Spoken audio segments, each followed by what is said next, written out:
یاد کرو وہ وقت جب تم میں سے دو گروہ بزدلی دکھانے پر آمادہ ہو گئے تھے.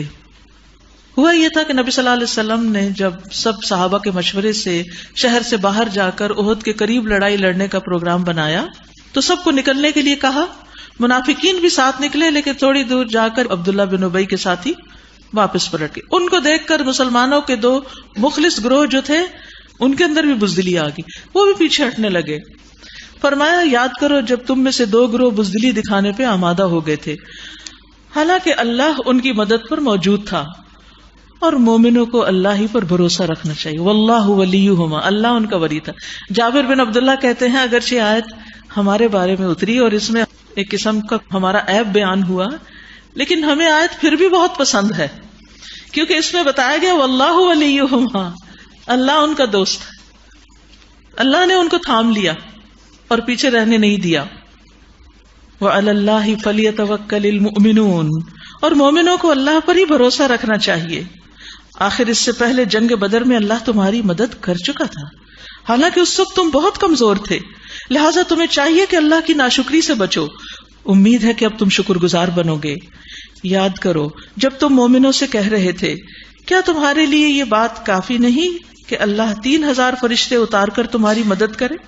بے شک اگر تم صبر کرو اور اللہ سے ڈرتے ہوئے کام کرو تو جس آن دشمن تمہارے اوپر چڑھ کے آئیں گے اسی آن تمہارا رب 3000 نہیں 5000 صاحب نشان فرشتوں سے تمہاری مدد کرے گا. یعنی جتنا زیادہ تم میں صبر اور تقوی ہوگا اتنی زیادہ مدد اللہ کی طرف سے آئے گی. یہ بات اللہ نے تمہیں اس لیے بتا دی کہ تم خوش ہو جاؤ اور تمہارے دل مطمئن ہو جائیں کہ ہم اکیلے نہیں، تھوڑے نہیں، ہمارے ساتھ فرشتوں کی مدد بھی ہے. ورنہ فتح و نصرت جو کچھ بھی اللہ کی طرف سے ہے، جو بڑی قوت والا، عزیز اور حکیم ہے، دانا و بینا ہے. اور یہ مدد تمہیں اس لیے دے گا تاکہ کفر کی راہ چلنے والوں کا ایک بازو کاٹ دے یا ان کو ایسی ذلیل شکست دے کہ وہ نامرادی کے ساتھ پسپا ہو جائیں. اے پیغمبر، فیصلے کے اختیارات میں آپ کا کوئی حصہ نہیں، اللہ کو اختیار ہے، چاہے انہیں معاف کرے چاہے سزا دے، کیونکہ وہ ظالم ہے.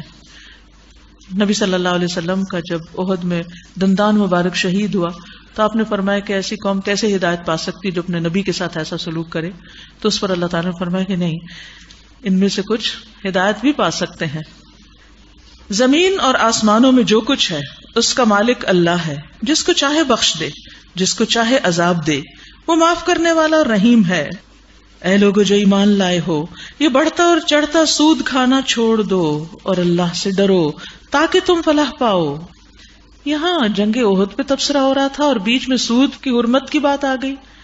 ہاں، جنگ احد میں ابتدا میں مسلمانوں کو کامیابی ہو رہی تھی اور جب دشمن بھاگ گیا اور اپنا مال پیچھے چھوڑ گیا تو مسلمان غنیمت حاصل کرنے کے شوق میں اپنی جگہوں سے ہٹ گئے. جبکہ نبی صلی اللہ علیہ وسلم نے عبداللہ بن جبیر کی قیادت میں جو لوگ تھے ان کو حکم دیا تھا کہ چاہے تم دیکھو پرندے ہمارا گوشت نوچ رہے ہیں، تم نے تب بھی یہاں سے نہیں ہلنا، اپنی جگہ نہیں چھوڑنی. لیکن جب انہوں نے دیکھا دشمن چلا گیا، اب سارے لوگ مال جمع کرے کہ ہم پیچھے نہ رہ جائیں، چلو ہم بھی چلتے ہیں. ان کے جو لیڈر تھے انہوں نے ان کو بہت روکا، لیکن کچھ لوگ تو مان گئے لیکن بہت سے چلے گئے.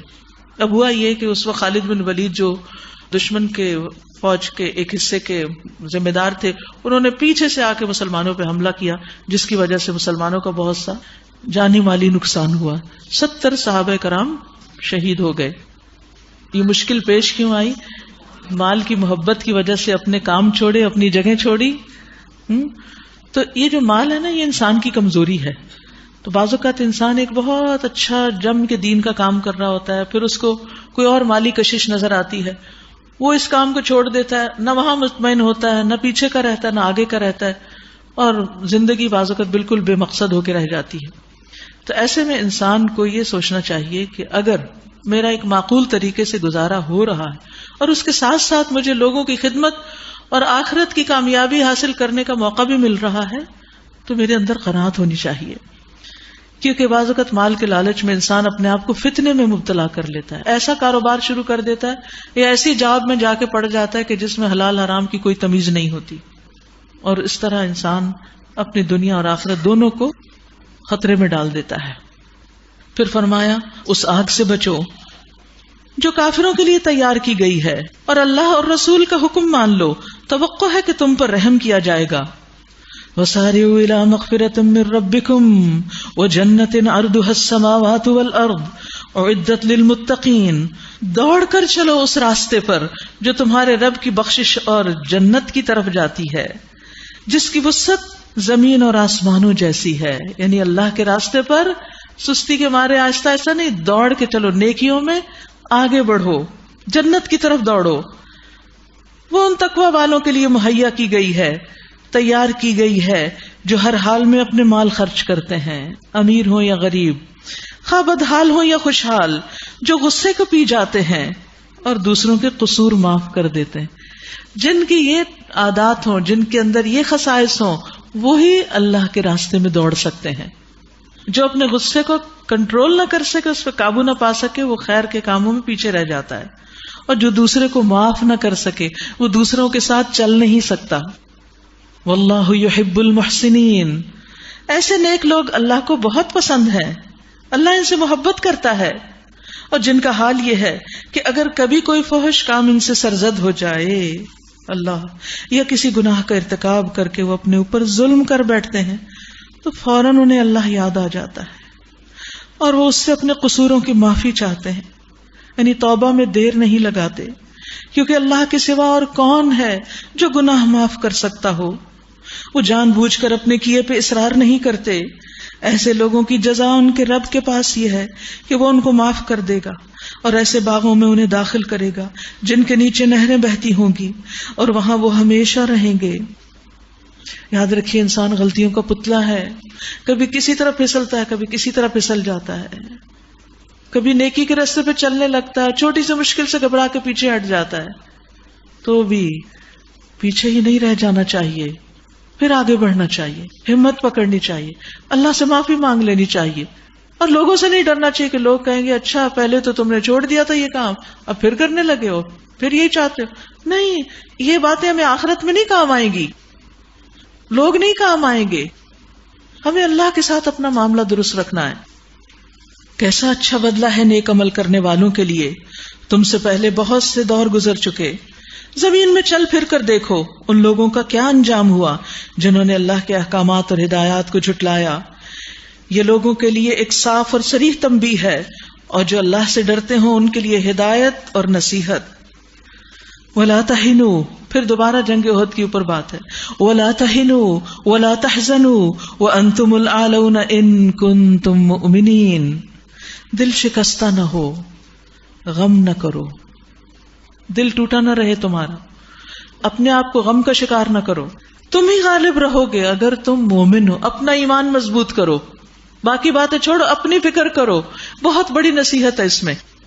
ہم ہر وقت حالات کا تجزیہ کر رہے ہوتے ہیں، لوگوں سے شکایات ہوتی ہیں ہمیں، یہ اس نے ایسا کیا، اس نے ویسا کیا، اور کیا بھول جاتے ہیں کہ اصل میں ہمارا اپنا ایمان کمزور تھا تو یہ سب کچھ ہم پہ اٹیک کر گیا. اب دیکھیے، جس کا ایمان مضبوط ہو، جس کا دل بڑا ہو، اس کو کوئی گالیاں بھی سنائے تو وہ کیسے جواب دیتا ہے؟ وہ ہنس دیتا ہے کہ میں اگر ان کا مستحق نہیں تو واپس تمہیں پہ جائیں گے، میرا کیا برا کر رہے ہو، اپنا ہی کر رہے ہو. لیکن آپ نے دیکھا ہوگا کہ جب انسان فزیکلی کمزور ہو جاتا ہے، ہر طرح کی بیماری اٹیک کر دیتی ہے، چھوٹی چھوٹی باتوں میں انسان چڑچڑے پن کا شکار ہو جاتا ہے. لیکن جب انسان کا ایمان مضبوط ہوتا ہے تو پھر اس کے لیے غم اور بزدلی اور دل کا ٹوٹنا، یہ چیزیں کوئی اہمیت نہیں رکھتی. ہم ایسے ہی رونا روتے رہتے، میرا تو دل توڑ دیا اس نے، اور میں تو بہت ڈس اپوائنٹ ہو گئی اور میں اب مزید نہیں چل سکی، اٹس انف، از انف، بہت ہو گئی. کبھی اپنی ازدواجی زندگی میں ویسی باتیں کرتے ہیں، کبھی ہم دین کے کام کے لیے کہیں نکلتے ہیں، کہیں کسی ٹیم کا حصہ ہوتے ہیں، تھوڑی سی شکایت کسی سے ہو جائے، کسی نے ہماری پسند یا ہمارے طریقے کے خلاف کام کر دیا، بس ہم تو وہیں بیٹھ گئے. اللہ تعالیٰ فرماتے ہیں لا تہنوا. اب یہ جنگ احد کے بعد سب کا morale ڈاؤن ہوا تھا نا کہ ہماری غلطی کی وجہ سے یہ سب کچھ ہو گیا، اور پھر ہر گھر میں ایک شہید ہو گیا اور مدینہ کی فضا بدل گئی. آپ سوچئے 3 ہجری کا واقعہ، یہ تھوڑے سے لوگ آئے تھے اور تھوڑے سے اندر مسلمان ہیں. ابھی تو مسلمانوں کی قوت کمزور ہے اور اتنے سارے لوگ چلے گئے. آپ سوچئے کسی جماعت میں سے 70 لوگ چلے جائیں دنیا سے ہی، کتنا بڑا غم ہوگا. اللہ تعالیٰ تسلی دیتے ہیں، دل چھوٹا نہ کرو، دل شکستہ نہ ہو، غم نہ کرو، تم غالب رہو گے. تھوڑے ہونے کے باوجود بھی تم غالب ہوگے. تمہارا ہاتھ اوپر ہوگا، تم کامیاب ہوگے. شرط یہ ہے ان کنتم مومنین، اپنا ایمان سٹرونگ کرو، اپنے پہ کام کرو. ان یمسسکم قرح فقد مس القوم قرح مثلہ، اگر تمہیں چوٹ لگی ہے تو اس سے پہلے ایسی ہی چوٹ تمہارے مخالف فریق کو بھی لگ چکی ہے. ان کے تو جنگ بدر میں 70 مارے گئے تھے اور 70 قید بھی ہوئے تھے. یہ تو زمانے کے نشیب و فراز ہیں جنہیں ہم لوگوں کے درمیان گردش دیتے رہتے ہیں. جنگ بدر کی عظیم فتح کے بعد اس ناکامی سے دوچار کیوں کیا گیا؟ اللہ نے کیوں نہیں مدد کی تمہاری؟ کیا وجہ تھی؟ کہ اللہ دیکھنا چاہتا تھا کہ تم میں سچے مومن کون ہیں. مشکل وقت میں ساتھ کون دیتا ہے؟ سچا مومن. اور ان لوگوں کو چھانٹ لینا چاہتا تھا جو واقعی راستی کے گواہ ہوں، کیونکہ ظالم لوگ اللہ کو پسند نہیں. اور وہ اس آزمائش کے ذریعے سے مومنوں کو الگ چھانٹ کر کافروں کی سرکوبی کر دینا چاہتا تھا. کیا تم نے یہ سمجھ رکھا ہے کہ یوں ہی جنت میں چلے جاؤ گے، حالانکہ اللہ نے ابھی دیکھا ہی نہیں کہ تم میں کون ہیں وہ لوگ جو اس کی راہ میں جانیں لڑانے والے ہیں اور اس کی خاطر صبر کرنے والے ہیں. یعنی جنت کمانا آسان نہیں. جنت کا راستہ ناپسندیدہ چیزوں سے گھرا ہوا ہے، مکارے سے. قدم قدم پر انسان کو ایسے حالات پیش آئیں گے کہ اس کو تکلیفوں سے گزرنا پڑے گا. لیکن اگر انسان پھر بھی جم کے خیر کے کام میں آگے بڑھتا رہے تو بالآخر اللہ کی رضا کو انشاءاللہ پہنچے گا. تم تو موت کی تمنائیں کر رہے تھے، یعنی تم میں سے بہت سے لوگوں کو تو شہادت کا بڑا شوق تھا، جسے اکثر ہم بھی کہتے ہیں نا کہ اللہ شہادت کی موت دینا. کچھ کہتے ہیں اللہ مدینہ میں موت دینا، مگر مدینہ جانے سے بھی ڈرنے لگتے ہیں. مگر یہ اس وقت کی بات تھی جب موت سامنے نہ آئی تھی. لو اب وہ تمہارے سامنے آ گئی اور تم نے اسے آنکھوں دیکھ لیا. وما محمد الا رسول. ہوا یہ کہ جنگ احد میں یہ افواہ مشہور ہو گئی کہ نبی صلی اللہ علیہ وسلم کی بھی شہادت ہو گئی. تو صحابہ کے دل ٹوٹ گئے. انہوں نے کہا اب تو لڑنے کا کچھ فائدہ نہیں، جب آپ ہی نہیں ہے تو پھر ہم کیا کریں. تو اللہ سبحانہ وتعالیٰ نے فرمایا محمد صلی اللہ علیہ وسلم اس کے سوا کچھ نہیں کہ بس ایک رسول ہیں، ان سے پہلے اور رسول بھی گزر چکے. پھر کیا اگر وہ مر جائیں یا قتل کر دیے جائیں تو تم لوگ الٹے پاؤں پھر جاؤ گے؟ تم دین کو چھوڑ دو گے؟ کیا تم صرف رسول کی خاطر یہ سب کچھ کر رہے تھے؟ تمہیں یہ سب کچھ اللہ کی خاطر کرنا ہے. اور عام حالات میں بھی ایسا ہوتا ہے کہ بعض اوقات انسان کسی شخص سے بڑا مانوس ہوتا ہے، پھر وہ شخص وہاں سے چلا جاتا ہے، پھر ہمارے بھی طریقے بدل جاتے ہیں، پھر ہم بھی اپنے کام کو چھوڑ دیتے ہیں. اب کیا کرنا؟ بعض لوگ اپنے بچوں یا شوہر یا اور عزیزوں پیاروں کی وجہ سے بہت اچھے اچھے کام کر رہے ہوتے ہیں، جب ان میں سے کوئی فوت ہو جاتا ہے سب کچھ چھوڑ کے بیٹھ جاتے ہیں. اب کیا کرنا؟ اب کس کے لیے جینا؟ بھئی تم انسانوں کے لیے جی رہے تھے، تمہیں اللہ کے لیے جینا ہے. اللہ ہمیشہ سے اور ہمیشہ رہے گا. جو کچھ تم کر رہے تھے اگر اللہ کے لیے تھا تو وہ تو اب بھی ہے. تو کام کیوں چھوڑ دیا تم نے؟ غم کو اپنے اوپر اتنا مسلط نہ کرو کہ اپنی آخرت خراب کر لو دوسروں کی خاطر. جو نیک کام کر رہے ہو حالات کیسے بھی ہو کرتے چلے جاؤ. یاد رکھو جو الٹا پھرے گا وہ اللہ کا کچھ نقصان نہ کر سکے گا. البتہ جو اللہ کے شکر گزار بندے ہوں گے، شاکرین بن کر رہیں گے، انہیں وہ اس کی جزا دے گا. تو شکر گزار کون ہے؟ جو اللہ کی نعمتوں کو ہر حال میں اللہ کے راستے میں استعمال کرتا رہے اور اللہ کے راستے پہ چلتا رہے. کوئی ذی روح اللہ کے اذن کے بغیر مر نہیں سکتا. کوئی انسان کسی کو موت نہیں دے سکتا. موت کا تو وقت لکھا ہوا ہے. وہ کب لکھا گیا تھا؟ جب ابھی تم دنیا میں بھی نہیں آئے تھے. جب تم ماں کے پیٹ میں تھے فرشتے نے آ کے لکھ دیا تھا یہ مرے گا کس دن. پھر بہانہ بنتا ہے، کسی کے لیے کوئی بیماری اور کسی کے لیے کوئی اور وجہ. لیکن یاد رکھیے کوئی انسان کسی کو نہیں مار سکتا. جو شخص ثواب دنیا کے ارادے سے کام کرے گا، یعنی دین کا کام کر رہا ہے لیکن دنیا کے فائدوں کے لیے، اس کو ہم دنیا میں ہی دے دیں گے. اور جو ثواب آخرت کے ارادے سے کام کرے گا وہ آخرت کا ثواب پائے گا. اور آخرت کے لیے جو کام کرتا ہے وہ ہر حال میں کام کرتا ہے، چاہے اس کو دنیا کا فائدہ ہو رہا ہے یا نقصان، وہ پھر بھی چلتا رہتا ہے. کوئی آئے یا جائے وہ اپنے کام میں لگا رہتا ہے. اور شکر کرنے والوں کو ہم ان کی جزا ضرور عطا کریں گے. اس سے پہلے کتنے ہی نبی ایسے گزر چکے ہیں جن کے ساتھ مل کر بہت سے ربیون نے، اللہ والوں نے جنگ کی.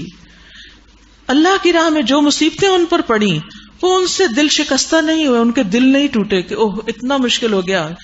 اور نہ انہوں نے کمزوری دکھائی، اور نہ وہ باطل کے آگے سرنگوں ہوئے. واللہ یحب الصابرین، ایسے ہی صبر کرنے والوں سے اللہ محبت رکھتا ہے جو ہر حال میں جمے رہیں، استقامت اختیار کریں. ان کی دعا کیا تھی؟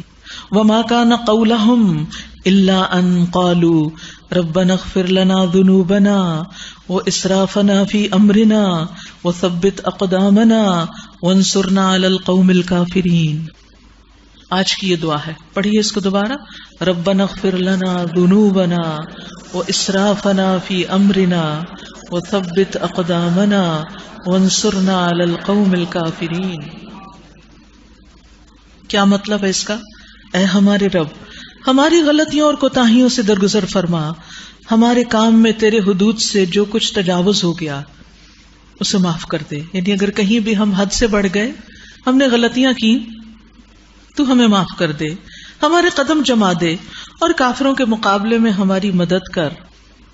سبحان اللہ، مدد حاصل کرنے سے پہلے بخشش کا سوال کیا. ربنا اغفر لنا ذنوبنا واسرافنا فی امرنا وثبت اقدامنا. ہمارے قدم جما، اس سے پہلے کیا کیا کہا؟ ہمارے گناہ معاف کر دے، ہماری زیادتیوں سے درگزر فرما. کیونکہ انہیں پتا تھا کہ گناہ کرنا اور حد سے بڑھنا، یہ دونوں چیزیں اللہ کی مدد کے راستے میں رکاوٹ بن جاتی ہیں. اللہ کی مدد کیوں رک جاتی ہے؟ جب یہ دو کام ہونے لگتے ہیں، گناہ اور معاملات میں حد سے بڑھنا، اعتدال چھوڑ دینا. اور جب انسان ان دو چیزوں سے نکل آتا ہے اور رب سے معافی مانگ لیتا ہے تو اللہ کی مدد آتی ہے. اور پھر یہ لوگ اپنی کثرت تعداد کو نہیں دیکھتے تھے اور نہ ہی تعداد پہ بھروسہ کرتے تھے، بلکہ اپنی ثابت قدمی کو اللہ کی طرف منسوب کرتے تھے کہ یہ سب کچھ اللہ کی طرف سے ہے.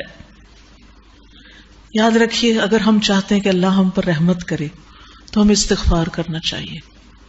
قرآن مجید میں آتا ہے لولا تستغفرون اللہ لعلکم ترحمون. تم اللہ سے بخشش کیوں نہیں طلب کرتے تاکہ تم پر رحم کیا جائے؟ تم چاہتے ہو اللہ کی رحمت آئے تم پر، استغفار کرو. تو استغفار کی کثرت کرنی چاہیے. اور استغفار کے فائدوں میں سے یہ ہے کہ اللہ سبحانہ و تعالیٰ انسان کی روزی میں بھی اضافہ کرتا ہے، قوت میں بھی اضافہ کرتا ہے. دنیا کی رحمتیں اور آخرت کی جنت، ان سب کے لیے انسان کو اپنے گناہوں سے معافی کی ضرورت رہتی ہے. اور کبھی نہ سوچے کہ میرے تو گناہ ہی بہت زیادہ ہیں، کیسے معافی ہوگی. اگر کسی کے گناہ آسمان کے کناروں تک پہنچ جائیں پھر وہ توبہ کرے، اللہ اس کو بھی بخش دیتا ہے اور اللہ کو کوئی پرواہ نہیں. اگر کسی شخص کے گناہ زمین کو بھر دیں اور پھر وہ پلٹ آئے اور اس حال میں اللہ سے ملے کہ اس نے شرک نہ کیا ہو، اللہ اس کے یہ سارے گناہ معاف کر سکتا ہے. تو اس لیے اللہ کی بخشش سے کبھی نا امید نہ ہو. ربنا اغفر لنا ذنوبنا واسرافنا فی امرنا وثبت اقدامنا وانصرنا علی القوم الکافرین. تو پھر کیا ہوا؟ آخر اللہ نے ان کو دنیا کا ثواب بھی دیا اور اس سے بہتر ثواب آخرت بھی عطا کیا. اللہ کو ایسے ہی نیک عمل لوگ پسند ہیں.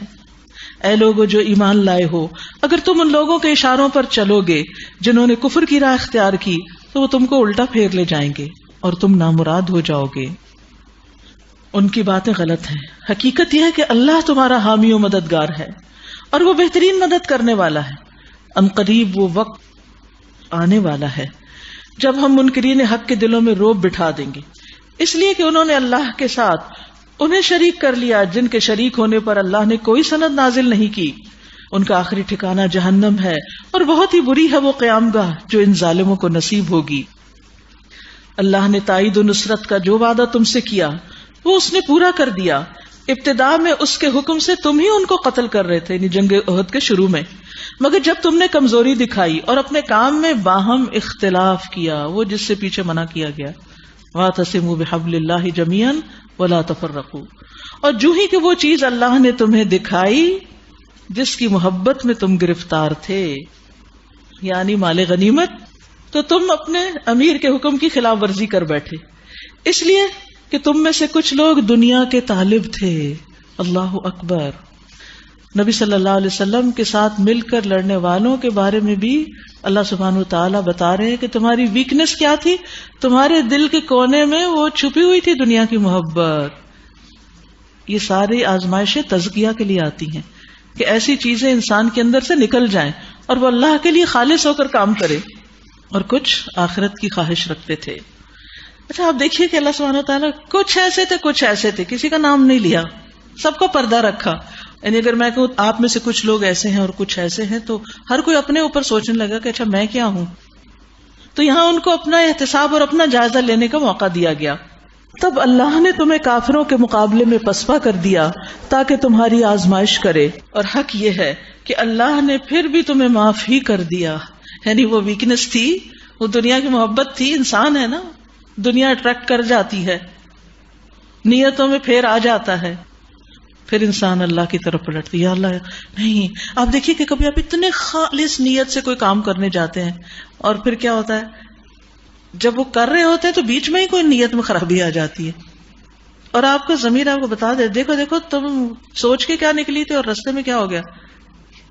نہیں، اندر ہی جنگ شروع ہو جاتی.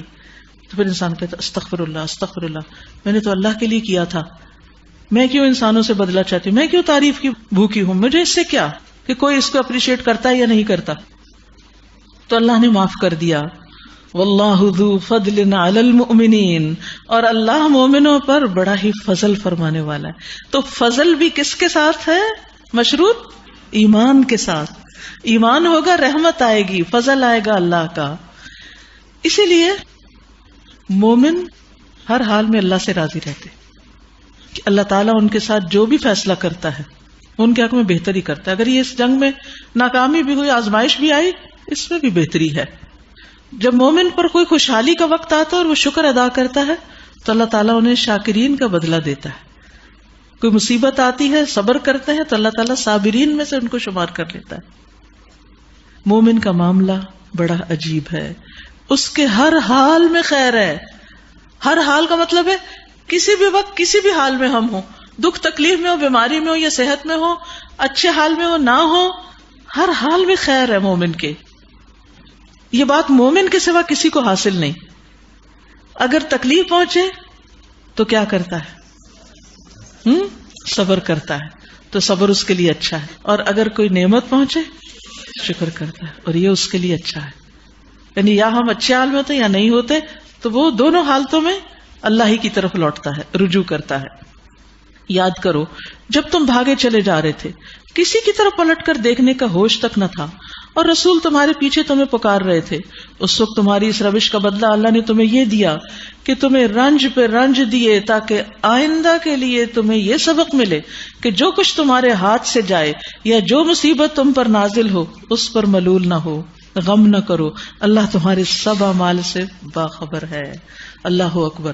یعنی اللہ سبحانہ و تعالیٰ تمہیں مضبوط بنانا چاہتا تھا، اس لیے تمہیں غم پہ غم دیا، ایک کے اوپر ایک تکلیف دی تاکہ تم غم کرنا بھول جاؤ. انسان پہ جب مشکلیں زیادہ پڑتی ہیں، مشکلیں اتنی پڑی مجھ پر کہ آسان ہو گئی، غم اتنے آئے، صدمے اتنے آئے کہ غم ہلکے ہو گئے، آسان ہو گئے. کیونکہ غم انسان کے لیے نقصان دہ ہے.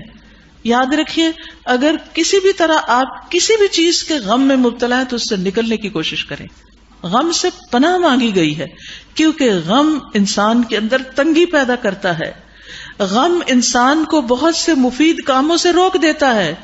غم انسان کے اندر نفسیاتی گریں لگا دیتا ہے، اس کے اندر بہت سی رکاوٹیں ہو جاتی ہیں، اس کا شرح صدر نہیں رہتا.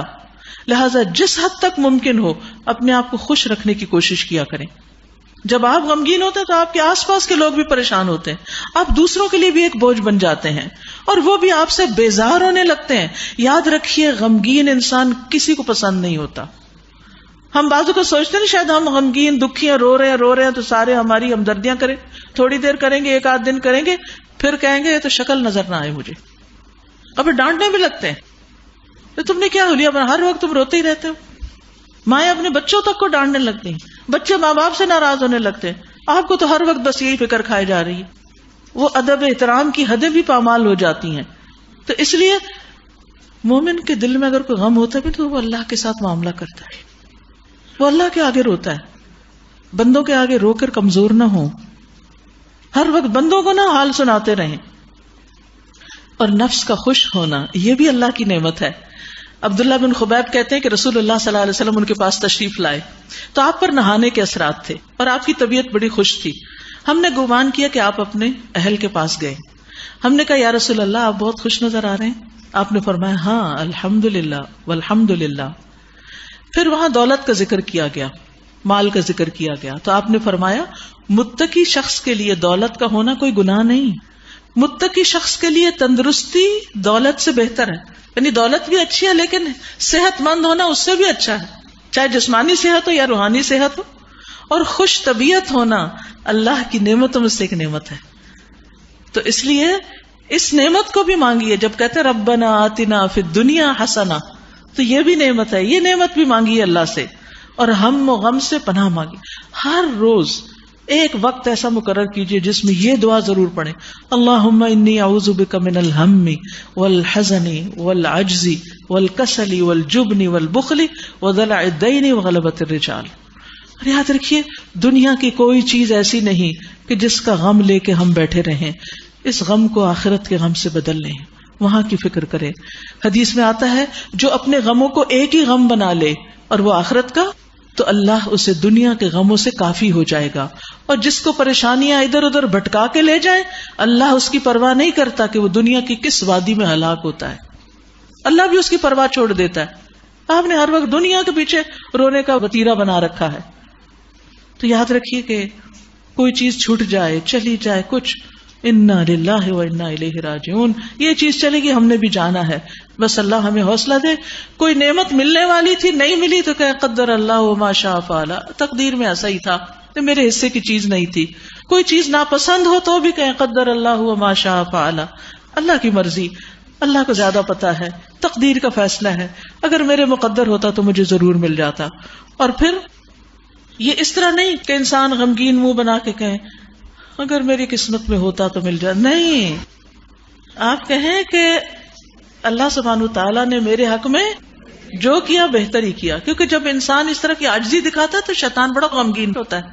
یاد رکھیے آپ کے بے وجہ رونے سے شیطان خوش ہوتا ہے, آپ کے غمگین ہونے سے شیطان خوش ہوتا ہے. آپ کیوں اپنے دشمن کو خوش رکھتے ہیں؟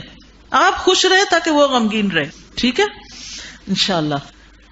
ثم انزل علیکم من بعد الغم امنۃ, پھر اس غم کے بعد اللہ نے تم میں سے کچھ لوگوں پر ایسی اطمینان کی حالت طاری کر دی کہ وہ اونگنے لگے. یاد رکھیے غم کے بعد جو پہلی نیند ہوتی ہے نا, اس سے غم چھٹ جاتا ہے. اس لیے اگر کسی کو کچھ صدمہ پہنچا نا, کوئی شوق لگاؤ, اسے سلانے کی کوشش کریں.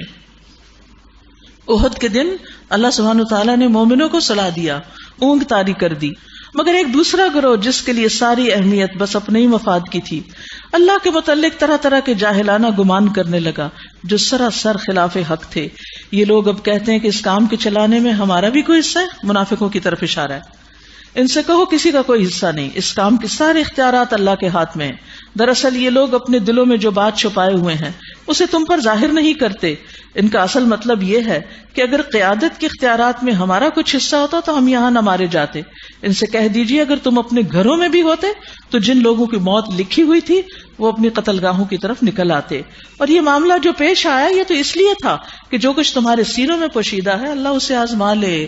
ارے دلوں کی چیزیں اللہ باہر نکال دے, اور جو کھوٹ تمہارے دلوں میں اللہ اسے چھانٹ دے. آزمائشیں اسی لیے آتی ہیں. اللہ سبحانہ تعالیٰ ہمیں ایسے سخت مزاج یا ایسے لوگوں سے اس لیے ہمارا واسطہ پڑتا ہے تاکہ ہم سیدھے ہو جائیں اور ہم سمجھتے سب مشکل ان کی ہے, یہ دور ہو جائیں. اللہ دلوں کے حال خوب جانتا ہے.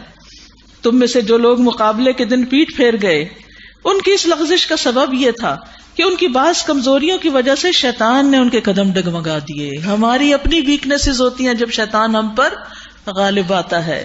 اللہ نے انہیں معاف کر دیا. سبحان اللہ, اللہ کی رحمت. اللہ بہت درگزر کرنے والا اور بردبار ہے. اے لوگو جو ایمان لائے ہو, کافروں کی سی باتیں نہ کرو کہ جن کے عزیز و اقارب اگر کبھی سفر پر جاتے ہیں یا جنگ میں شریک ہوتے ہیں اور وہاں کوئی حادثہ ہو جائے تو وہ کہتے ہیں کہ اگر وہ ہمارے پاس ہوتے تو نہ مارے جاتے اور قتل نہ ہوتے. اب بھی کئی جگہ کبھی ایکسیڈنٹ ہوتا تو کہتے وہ باہر نہ جاتا, وہ فلاں ہاسپٹل میں نہ جاتا, وہ اس ڈاکٹر سے دوا نہ لیتا تو بچ جاتا. نہیں, اس کی موت وہیں لکھی تھی. اللہ اس قسم کی باتوں کو ان کے دلوں میں حسرت و اندوہ کا سبب بنا دیتا. ریگریٹس, یہ نہ ہوتا, وہ نہ ہوتا. بھائی ہونا ہی تھا, ہو گیا, بس اب آگے چلو. ورنہ اصل مارنے اور جلانے والا, زندگی اور موت دینے والا تو اللہ ہی ہے, اور تمہاری تمام حرکات پر وہی نگران ہے. اگر تم اللہ کی راہ میں مارے جاؤ یا مر جاؤ تو اللہ کی جو رحمت اور بخشش تمہارے حصے میں آئے گی وہ ان ساری چیزوں سے بہتر ہے جنہیں یہ لوگ جمع کرتے ہیں. خواہ تم مرو یا مارے جاؤ, بہرحال تم سب کو سمٹ کر اللہ کی طرف جانا ہے. چاہے کوئی طبعی موت بستر پہ مرے یا کہیں باہر ایکسیڈنٹ میں مرے, جانا سب نے اللہ ہی کی طرف ہے. واپسی کا رستہ سب کا ایک ہی ہے. اے پیغمبر, یہ اللہ کی بڑی رحمت ہے کہ آپ ان لوگوں کے لیے بڑے نرم مزاج ہیں. اچھے لیڈر کی سب سے بہترین کوالٹی نرمی. ورنہ اگر تم تندخور سنگ دل ہوتے, یہ سب تمہارے آس پاس سے چھٹ جاتے. ان کے قصور معاف کر دو. یہ جنگ احد میں جو غلطی ہو گئی نا ان سے, انہیں معاف کر دو. ان کے حق میں دعائیں مغفرت کرو. آپ کو بھی تو غصہ آئے گا نا, میں نے انہیں منع کیا تھا کہ یہاں سے ہلنا نہیں, اور یہ سب وہاں سے چلے آئے اور انہوں نے ہمیں اس مشکل میں ڈال دیا. آپ صلی اللہ علیہ وسلم نے اتنی بڑی غلطی کو معاف کر دیا. اور دین کے کام میں ان کو بھی شریک مشورہ رکھو. اچھے لیڈر کی کوالٹی اپنی ٹیم کو مشورے میں شریک رکھتا ہے. پھر جب تمہارا عزم کسی رائے پر مستحکم ہو جائے تو اللہ پہ بھروسہ کرو. اللہ کو وہ لوگ پسند ہیں جو اسی کے بھروسے پر کام کرتے ہیں. یہ جو نرمی ہے یہ اللہ کی بہت بڑی نعمت ہے جس انسان کو ملے طبعی طور پر. کچھ ہوتا ہے فطری طور پر نرم مزاج, سافٹ ہوتا, کچھ لوگوں کو اس کے لیے بڑی ایفرٹ لگانی پڑتی ہے, لیکن انسان کوشش کرتا رہے تو اللہ تعالیٰ عطا کر دیتا ہے. نبی صلی اللہ علیہ وسلم کی خاص خوبی یہ تھی کہ اللہ نے ان کو نرمی عطا کی تھی, اور نرمی گھرانوں کو فائدہ دیتی ہے. آپ فرماتے ہیں جس گھرانے کو نرمی عطا کی گئی تو وہ ان کے لیے فائدے کا باعث ہے, اور جن سے نرمی روک دی گئی وہ ان کے لیے نقصان کا باعث ہے. اسی طرح جب کوئی ٹیم ہوتی ہے, لوگ مل کے دین کا کام کرتے ہیں, جب آپس میں وہ ایک دوسرے کے لیے نرم مزاج ہوتے ہیں اور اچھی بنتی ہے ان کی, تو کام بہت جلدی آگے بڑھتا ہے. اور سختی اور اختلافات اور بدتمیزی اور بد اخلاقی اور دوسرے کی بات نہ سننا اور دوسرے کو ذلیل کرنا, اس سے برکتیں اٹھ جاتی ہیں. رسول اللہ صلی اللہ علیہ وسلم نے فرمایا نرمی جس چیز میں ہوتی ہے اس کو زینت بخشتی ہے, اور نرمی جس چیز سے نکال دی جاتی ہے اسے بدصورت بنا دیتی ہے. اگر ہم میں نرمی نہ ہو تو ہم جتنا مرضی میک اپ کیے ہوئے اور جیولری پہنے ہوئے, کوئی حسن نہیں. اور اگر کسی کے پاس کچھ بھی نہ ہو, بالکل ایک غریب فقیر انسان ہو, لیکن وہ ہنستا مسکراتا ہو, ادب احترام سے بات کرتا ہو, تو وہ دل میں زیادہ جگہ بنا لیتا ہے. تو اس لیے اللہ سے دعا کرنا چاہیے کہ اللہ ہم سب کو نرمی عطا کرے. اللہ تمہاری مدد پر ہو تو کوئی طاقت تم پر غالب آنے والی نہیں, اور وہ تمہیں چھوڑ دے تو اس کے بعد کون ہے جو تمہاری مدد کر سکتا ہو. بس جو سچے مومن ہیں انہیں اللہ ہی پر بھروسہ رکھنا چاہیے. کسی نبی کا یہ کام نہیں ہو سکتا کہ وہ خیانت کر جائے, اور جو کوئی خیانت کرے گا اپنی خیانت سمیت قیامت کے روز حاضر ہو جائے گا. پھر ہر شخص کو اس کی کمائی کا پورا پورا بدلہ مل جائے گا, اور کسی پر کچھ ظلم نہ ہوگا. بھلا یہ کیسے ہو سکتا ہے کہ جو شخص ہمیشہ اللہ کی رضا پہ چلنے والا ہو وہ اس شخص کے سے کام کرے جو اللہ کے غضب میں گر گیا ہو, اور جس کا آخری ٹھکانہ جہنم ہو جو بدترین ٹھکانہ ہے. اللہ کے نزدیک دونوں قسم کے آدمیوں میں بدرجہ فرق ہے, اور اللہ سب کے اعمال پر نظر رکھتا ہے. در حقیقت اہل ایمان پر تو اللہ نے بہت بڑا احسان کیا کہ ان کے درمیان خود انہی میں سے ایک ایسا پیغمبر اٹھایا جو اس کی آیات انہیں سناتا ہے, ان کی زندگیوں کو سنوارتا ہے, ان کو کتاب اور حکمت کی تعلیم دیتا ہے, حالانکہ اس سے پہلے یہی لوگ سری گمراہیوں میں پڑے ہوئے تھے. اور تمہارا یہ کیا حال ہے کہ جب تم پر مصیبت آ پڑی تو تم کہنے لگے یہ کہاں سے آئی, حالانکہ جنگ بدر میں اس سے دگنی مصیبت تمہارے ہاتھوں دوسروں پہ پڑ چکی. اے نبی ان سے کہیے یہ مصیبت تمہاری اپنی لائی ہوئی ہے, یہ مصیبت تمہاری اپنی لائی ہوئی ہے, اللہ ہر چیز پر قادر ہے. جب بھی کوئی مصیبت آئے نا تو اپنی غلطیوں کو ہمیں سوچنا چاہیے, بیک ٹریک کرے, کیا کیا تھا میں نے, کون سا قصور, کون سا گناہ کیا تھا, اللہ تو مجھے دکھا دے, اور اس سے توبہ کر لے. اللہ ہر چیز پر قادر ہے, یعنی وہ تو تمہیں کامیاب کرا ہی سکتا تھا, لیکن تمہاری غلطیوں کی وجہ سے تمہیں ناکامی ہوئی. جو نقصان لڑائی کے دن تمہیں پہنچا وہ اللہ کے اذن سے تھا, اور اس لیے تھا کہ اللہ دیکھ لے کہ تم میں سے کون مومن ہے اور کون منافق. وہ منافق کہ جب ان سے کہا گیا آؤ اللہ کی راہ میں جنگ کرو یا کم از کم اپنے شہر کا دفاع کرو، تو کہنے لگے اگر ہمیں علم ہوتا کہ آج جنگ ہوگی تو ہم ضرور تمہارے ساتھ چلتے۔ یہ بات جب وہ کہہ رہے تھے اس وقت وہ ایمان کی بنسبت کفر سے زیادہ قریب تھے۔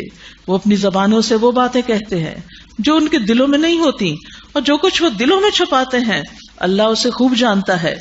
یہ وہی لوگ ہیں جو خود تو بیٹھے رہے اور ان کے جو بھائی بن لڑنے گئے اور مارے گئے ان کے متعلق انہوں نے کہہ دیا اگر وہ ہماری بات مان لیتے تو نہ مارے جاتے۔ ان سے کہو اگر تم اپنے اس قول میں سچے ہو تو جب خود تمہاری موت آئے گی اسے ٹال کے دکھانا۔ یاد کرو وہ وقت جب تم میں سے دو گروہ بزدلی دکھانے پر آمادہ ہو گئے تھے۔ ہوا یہ تھا کہ نبی صلی اللہ علیہ وسلم نے جب سب صحابہ کے مشورے سے شہر سے باہر جا کر احد کے قریب لڑائی لڑنے کا پروگرام بنایا تو سب کو نکلنے کے لیے کہا۔ منافقین بھی ساتھ نکلے لیکن تھوڑی دور جا کر عبداللہ بن ابی کے ساتھی واپس پلٹ گئے۔ ان کو دیکھ کر مسلمانوں کے دو مخلص گروہ جو تھے ان کے اندر بھی بزدلی آ گئی، وہ بھی پیچھے ہٹنے لگے۔ فرمایا یاد کرو جب تم میں سے دو گروہ بزدلی دکھانے پہ آمادہ ہو گئے تھے، حالانکہ اللہ ان کی مدد پر موجود تھا، اور مومنوں کو اللہ ہی پر بھروسہ رکھنا چاہیے۔ واللہ ولیہما، اللہ ان کا ولی تھا۔ جابر بن عبداللہ کہتے ہیں اگرچہ آیت ہمارے بارے میں اتری اور اس میں ایک قسم کا ہمارا عیب بیان ہوا، لیکن ہمیں آیت پھر بھی بہت پسند ہے، کیونکہ اس میں بتایا گیا واللہ ولیہما، اللہ ان کا دوست ہے، اللہ نے ان کو تھام لیا اور پیچھے رہنے نہیں دیا۔ وعلی اللہ فلیتوکل المؤمنون، اور مومنوں کو اللہ پر ہی بھروسہ رکھنا چاہیے۔ آخر اس سے پہلے جنگ بدر میں اللہ تمہاری مدد کر چکا تھا، حالانکہ اس وقت تم بہت کمزور تھے، لہٰذا تمہیں چاہیے کہ اللہ کی ناشکری سے بچو۔